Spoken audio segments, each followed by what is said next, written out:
ইউটিউবে থাম্বনেল দেওয়া হয় তাফসীর মাহফিলে বিএনপি নেতার বাধা, তাফসীর মাহফিলে বিএনপি নেতার অ্যাটাক, তাফসীর মাহফিলে বিএনপি নেতার আক্রমণ।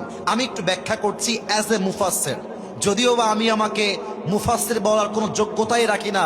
আমি হলাম একজন তালিবুল ইলম, আমি একজন কোরআনের শিক্ষার্থী, নগণ্য খাদেম হয়ে বলছি। ব্যাপারটা হচ্ছে এই রকম, সব বিএনপির নেতাই যে একদম কোরআনের পক্ষে আমি তা বলছি না, বাট বিএনপিরা মুসলমান, তারাও কোরআনকে ভালোবাসে। আপনি যেমন ভালোবাসেন তারাও ইসলামকে ভালোবাসে, ঠিক আছে কিনা বলে? প্রেক্ষাপটটা বোঝা ট্রাই করেন।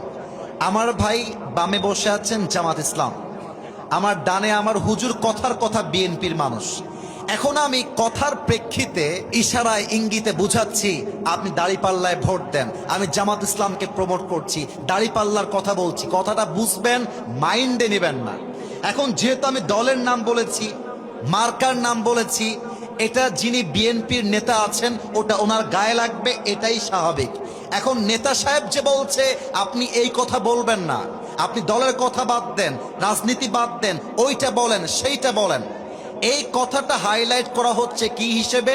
লেখা হচ্ছে বিএনপি নেতার তাফসীর মাহফিলে অ্যাটাক।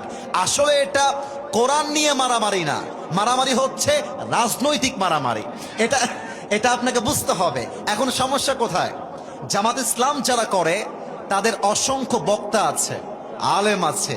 বিএনপির কোনো বক্তা নাই, বিএনপির কোনো আলেম নাই।